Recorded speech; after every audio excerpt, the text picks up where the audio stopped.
Hello friends, मैं doctor आकांक्षा हूँ। मैं एक चाइल्ड और एडोलेसेंट साइकियाट्रिस्ट हूँ। आज हम बात करेंगे कि बच्चों को जिनकी स्पेशल नीड्स हैं उन्हें टॉयलेट ट्रेनिंग कैसे कराएं।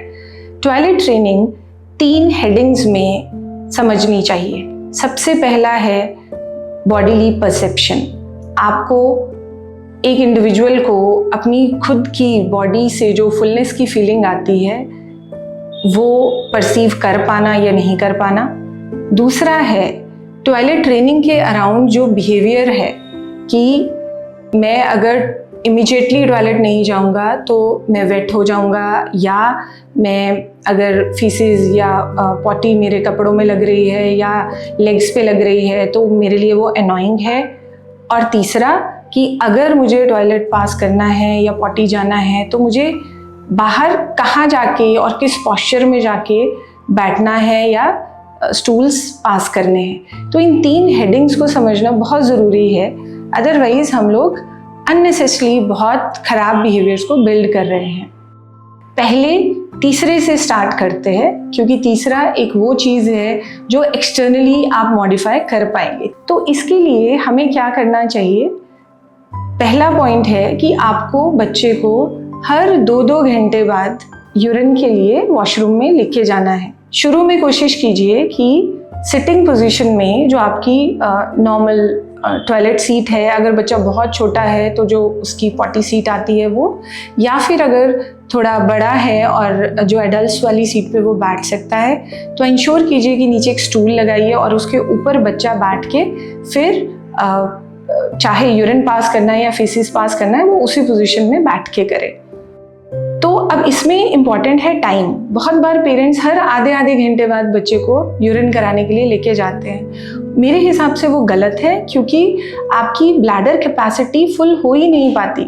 आप हर आधे घंटे बाद बच्चे को ले जा रहे हैं, उसको समझ नहीं आ रहा क्या हो रहा है, क्या करने के लिए लेके जा रहे हैं।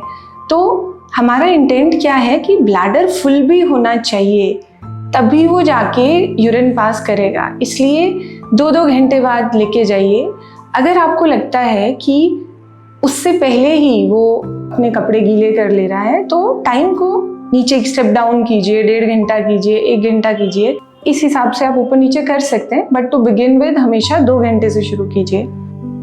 उसके बाद आपको एक पैटर्न फॉलो करना है कि हमेशा बच्चा चाहे आपके ले जाने के बाद सीट पे जाके यूरिन पास कर रहा है या फिर बाहर कपड़ों में पास कर रहा है, आपको सेम पैटर्न करना है। आपको लेके जाना है, टॉयलेट सीट पे बिठाना है, जितनी देर वो कंफर्टेबली बैठ ले उतनी देर, जब उठ जाए तो उसको हाथ पकड़ के उसका जो लोअर है या पैंट है उसको ऊपर कराइए उसके खुद के हाथ से, फिर हैंड वॉश करवाइए और बाहर लेके आइए। तो ये एक पूरा एक बिहेवियर थेरेपी का एक पैटर्न सेट होना है जो हमेशा होगा, भले ही बच्चे ने बाहर यूरिन किया है या सीट पे जाके यूरिन किया है। तो अगर उसकी पजामा गीला हो गया है तो जब आप बाहर टॉयलेट से आते हैं उसके बाद उसका पजामा निकालिए।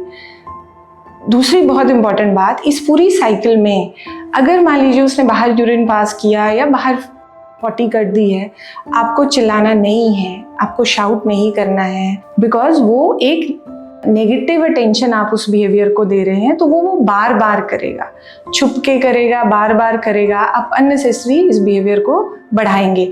उसकी बजाय अगर वो बाहर मान लीजिए यूरिन पास कर भी देता है, पॉटी कर भी देता है, तो शांत रहिए, आपने रिएक्ट नहीं करना है। शांति से उसको टॉयलेट लेके जाइए, बिठाइए, क्लीन वहीं कीजिए, कपड़ा ऊपर कीजिए, पैंट ऊपर कीजिए, गुड बोलिए और फिर बाहर लेके आइए। इससे क्या हो रहा है कि जो पॉजिटिव बिहेवियर है हम उसको बिल्ड कर रहे हैं, नेगेटिव बिहेवियर को हम इग्नोर कर रहे हैं। तो धीरे धीरे बच्चा बाहर यूरिन करना या फीसिस करना उसको कम करता है।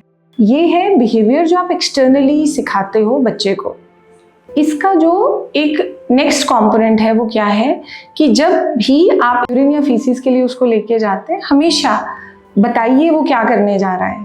हमेशा बोलिए कि जैसे अगर बच्चा 1 वर्ड है बोलता अभी सिर्फ, तो सिर्फ 1 वर्ड में आप उसको बोलिए। आप उसको बोल सकते हैं पॉटी, आप बोल सकते हैं शुशु, 1 या 2 बार। लगातार नहीं बोलते रहना है, बहुत ज़्यादा नहीं बोलना है अगर बच्चे की स्पीच डिले है, ताकि वो उस बिहेवियर के साथ उस वर्ड को एसोसिएट कर सके। आपने अक्सर देखा होगा बच्चे कम्युनिकेट नहीं करते पर ABC पूरा बोलते हैं, राइम्स बोल लेते हैं। उसका रीज़न ये है कि हमेशा जब भी हम वो एक ए की शेप बच्चे को दिखाते हैं, हम हमेशा ए बोलते हैं, हम और कुछ नहीं बोलते। पर जब हम उसको टॉयलेट ट्रेनिंग के लिए लेके जाएंगे, हम बोलेंगे क्या तुम्हें शुशु आया है, चलो बेटा शुशु करेंगे, बाहर क्यों कर दिया। एक्स्ट्रा इन्फॉर्मेशन इतनी ज़्यादा है कि बच्चा उस बिहेवियर को बोलते क्या है शायद यही कॉम्प्रिहेंड नहीं कर पाता। सो कम बोलिए, चुप रहिए, सिर्फ 1 वर्ड या 2 वर्ड्स बोलिए और लेके जाइए। नेक्स्ट स्टेप जो आता है वो क्या है कि आपको बच्चे की जो बॉडीली सेंसेशन है कि मुझे फुलनेस फील हो, उस स्टेज पे आने के लिए बच्चे की अटेंशन चाहिए। वो आपके हाथ में बहुत ज़्यादा नहीं है। वो आप कैसे बिल्ड कर सकते हैं? फर्स्ट है कि ऑक्यूपेशनल थेरेपी कराइए या सेंसरी इंटीग्रेशन कराइए, जिससे उसकी अटेंशन आएगी तो वो फुलनेस के लिए अवेयर होगा।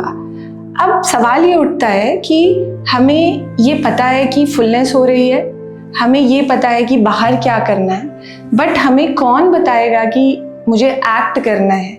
एक चीज़ समझना है, बहुत ज़रूरी है कि बच्चा वेट हो, बहुत ज़रूरी है कि उसको कुछ बार अपनी पॉटी उसकी स्किन पे लगे और वो एवर्सिव हो उन चीज़ों के लिए। बिकॉज जब तक वो गीला नहीं होगा, जब तक उसको वो जो पॉटी की फीलिंग है वो एनॉय नहीं करेगी, तब तक वो भागेगा नहीं, तब तक वो उसके लिए अर्जेंसी नहीं होगा, राइट? सो आजकल जो ये हमारी पेरेंटिंग है उसमें हम सब लोग जब से बच्चा पैदा होता है तब से उसको डायपर लगाना शुरू करते हैं और शायद जब तक स्कूल नहीं जाता तब तक 3 साल तक कंटिन्यू रखते हैं, जो बिल्कुल गलत है। क्योंकि डायपर की वजह से हम कभी भी टॉयलेट ट्रेनिंग नहीं सिखा सकते। क्यों? क्योंकि डायपर कभी गीला होने ही नहीं देता उसको। सो डिस्कम्फर्ट नहीं होगा तो वो एक्ट नहीं करेगा। सो इन तीनों चीज़ों पे आप काम कीजिए। समराइज मैं करूँगी। सबसे पहले बिहेवियर हमने बिल्ड करना है कि बाहर हमें टॉयलेट कैसे यूज़ करना है।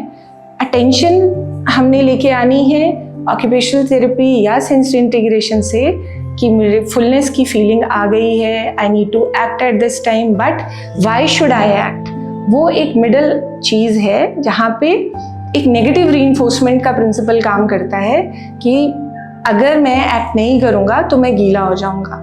अगर ये जो मुझे अभी फुलनेस है इसके बाद मैंने कुछ नहीं किया तो एकदम से वो स्टिकी चीज़ मेरे शरीर पे लग जाएगी। सो इन तीनों कंपोनेंट्स को अगर हम अच्छे से मैनेज करें और ये तीनों कंपोनेंट्स इन सिंक रहे तो कोई वजह ही नहीं है कि आपका बच्चा टॉयलेट ट्रेन ना हो। सो इसी तरह के इंफॉर्मेटिव वीडियोस को हम लोग हर हफ्ते लेके आते हैं। हमें मैसेज करके बताइए आप कौन से और इन टॉपिक्स पे डिस्कशंस चाहते हैं। मिलती हूँ मैं आपसे अपने अगले वीडियो में।